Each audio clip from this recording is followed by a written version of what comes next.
ကောင်းတယ်လေလူနတ်ဂျမနော်လူနတ်မှာဂျမစိုးတရားကတ်တာနော်ဂျမဝေရတာတရား၄ပါးမေတ္တာကရုဏာမုဒိတာဥပိ္ပခဟုတ်လားဗမာလိုပြန်လိုက်တော့အနိစ္စဒုက္ခအနတ္တအတုပနော်ဟုတ်လို့မလားနော်အဲ့ဒါလေးပွားများနော်ဒါန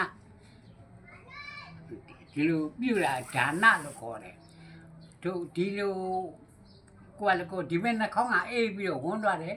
ဒီဘက်နှာခေါင်းကပူးပြီးတော့ထွက်သွားတယ်ဘာလို့လဲအေးဝန်းသွားတဲ့အပြင်လေကို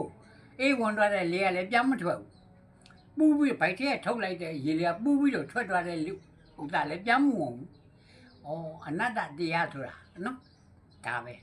အနတ္တတရားအဲ့ဒါဘယ်မလဲအနတ္တပြစ္ဆခန္ဓာဤခန္ဓာ၅ပါးယုံနာတရားတို့ဒီအနတ္တမရစ်တယ်လို့ငိုကြမှာမနာသေးကြောက်ဆုတွေတောင်းတိုင်းမရဓာတ်တိုင်းမမြင်ထဲတိုင်းမပေါက်အလျောက်ပါတာအာနာပရင်ကြောင်းလိုက်ရင်တို့စီရင်လေတည်းမြဖြစ်ပေါ်ရတော့အနတ္တတရားတို့ဓာဒီ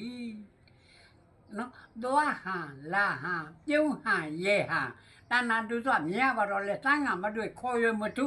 ဦးလည်းမငိတ်ဓာတ်ရုပ်ပုံမှန်ထင်ရဲ့ကဲ့တော့ငါရောင်တူရောင်ဟန်ထောင်းနီးနဲ့အတွန်းပတ်လီအထီတွေးတာလွန်ခေါင်းပါ၍ရောက်တော့ခယူခဲ့တို့တဲ့နော်လူဖြစ်တယ်ငါတရားသိတယ်သူဘုံမြင့်မလို့လို့ပြောတော့ဗအဲ့ဒါဘုံမမြင့်တော့ဟုတ်လားတရားသိလေဘုံမြင့်တာဗျလူကဟုတ်လားအဲ့တော့ခဏဘုန်းကြီးတွေပါလေဘုန်းကြီးတွေပြောတာပဲဘုန်းကြီးတွေကဘာလို့ရမှာမေတ္တာတရားမေတ္တာပို့ရမှာ